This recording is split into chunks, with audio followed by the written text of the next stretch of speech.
Assalamualaikum warahmatullahi wabarakatuh. Alhamdulillah wassalatu ala rasulillah la nabiyya ba'da amma ba'du. Berjumpa lagi dengan Mister dalam pembelajaran agama Islam.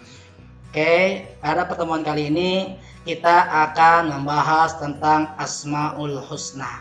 Tapi sebelum kita membahas tentang Asmaul Husna lebih dalamnya, maka Mister meminta kepada siswa-siswi untuk berdoa terlebih dahulu agar Allah mudahkan kita di dalam memahami pelajaran-pelajaran kita dan Allah berikan lindungan kepada kita, jauhkan kita dari segala macam bahaya. Berdoa dimulai. Oke, cukup sekian doanya. Kita akan melanjuti tentang pelajaran kita yaitu Asmaul Husna. Kira-kira udah ada yang tahu belum apa itu Asmaul Husna? Mister yakin udah banyak yang tahu tentang arti Asmaul Husna itu. Kenapa? Karena dari kelas 1 pun sudah ada pembelajaran tentang Asmaul Husna. Ya, yang mana kita tahu bahwa asma artinya nama, asal kata dari ismun. Ismun artinya nama. Asma itu nama-nama, jamak. Jamak dari ismun. Kalau dalam bahasa Arab dikatakan asmaun itu jamak taksir dari ismun.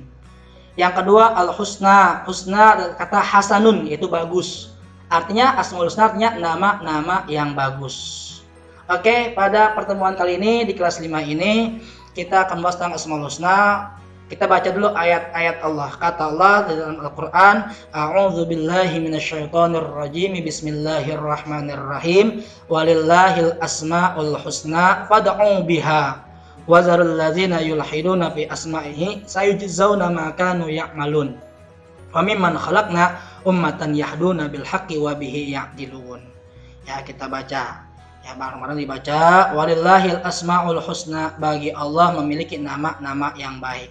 Fad'uhu biha, maka berdoalah kalian biha dengan nama-nama itu. Wazarul ladzina yulhiduna fi asma'ihim. Ya, jadi kita di sini ayat ini adalah diperintahkan untuk berdoa dengan nama-nama Allah. Ya, kita akan pelajarinya.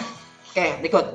Yang pertama, ya, di sini pada Asmaul Husna di sini kita akan belajar tentang nama-nama Allah Al-Mumit, Al-Hayyu, Al-Qayyum dan Al-Ahad.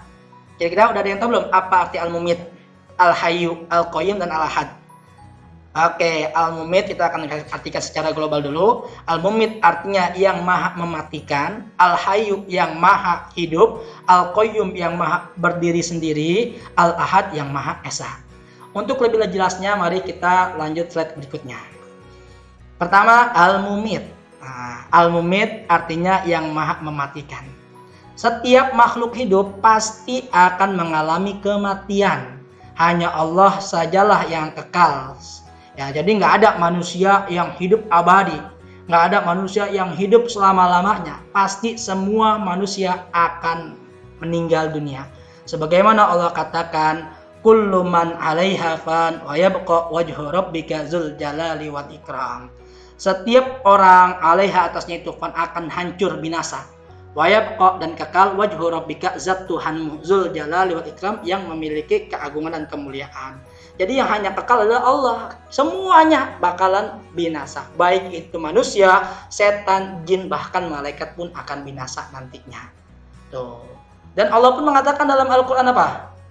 Kullu nafsin za'iqatul maut. Setiap yang bernyawa pasti bakalan mati. Kita manusia akan meninggal juga, akan wafat juga. Tapi kita nggak tahu kapan kita wafatnya.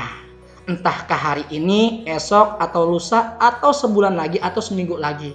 Yang jelas kita nggak tahu kapan kita akan dicabut nyawa kita oleh Allah. Oleh karena itu kita harus segera mempersiapkan diri sebelum ajal itu datang.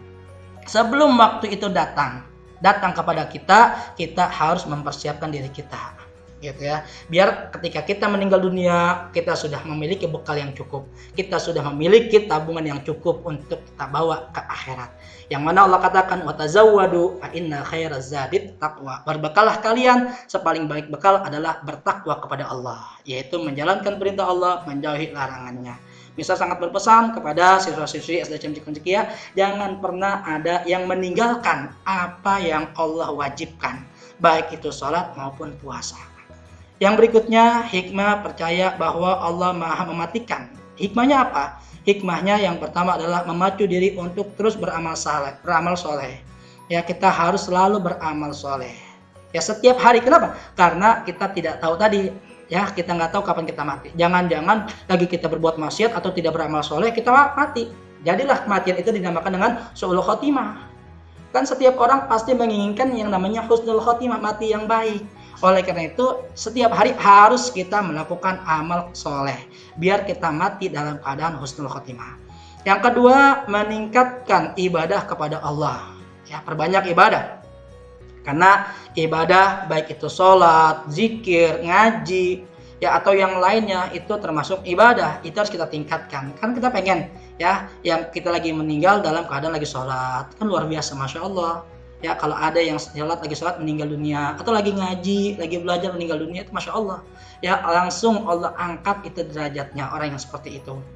Ya, bahkan lagi belajar meninggal dunia, kata Allah apa? Dalam hadis Nabi, man salaka tariqan yaltamisu fihi ilman sahalallahu lahu tariqan ilal jannah. Siapa orang yang menuju belajar untuk menuntut ilmu, Allah mudahkan bagi dia jalan untuk menuju surga. Itu luar biasa tuh. Jadi salah satu amalan yang gampang buat masuk surga adalah belajar. Jangan pernah putus dari belajar, terus belajar. Walaupun dalam keadaan jarak jauh seperti ini. Ya, jangan mentang-mentang jarak jauh nggak mau belajar. Di rumah main layangan mulu, ngan. Ya itu nggak boleh. Belajar tetap, waktunya jam belajar kita belajar. Jangan kelayaban mulu ya. Yang berikutnya adalah mendorong manusia untuk belajar, bekerja, menjaga diri, serta lebih berhati-hati dalam berbicara dan bersikap. Ya, jangan sampai ketika kita berbicara ada pembicaraan kita yang dapat menyinggung perasaan orang lain, yang bikin orang lain sakit hati. Ini yang luar biasa. Ya, ini yang disebut dengan hakul adami, hak manusia. Ya, kalau hak dengan Allah, kita punya salah dengan Allah, itu gampang. Cara taubatnya adalah kita beristighfar, minta ampun kepada Allah. Allah akan ampuni dosa kita. Tetapi kalau hak manusia, itu harus meminta maaf kepada orang yang kita zalimi tersebut. Tuh. Yang berikutnya adalah Al-Hayyu, yang maha hidup. Al-Hayyu artinya yang maha hidup. Allah mengatakan dalam Al-Quran, Huwal hayyu la ilaha illa huwa Wad'uhu mukhlishina lahuddin. Alhamdulillahi rabbil alamin. Al-Hayyu, dialah Allah yang maha hidup. La ilaha illa huwa, tidak ada Tuhan kecuali dia.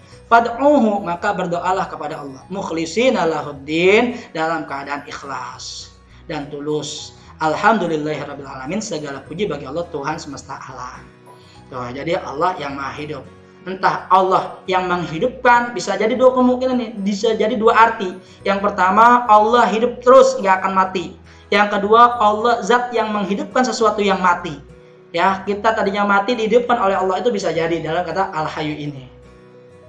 Cara kita meneladani sifat Al-Hayyu adalah mempergunakan kesempatan hidup yang diberikan oleh Allah dengan sebaik-baiknya.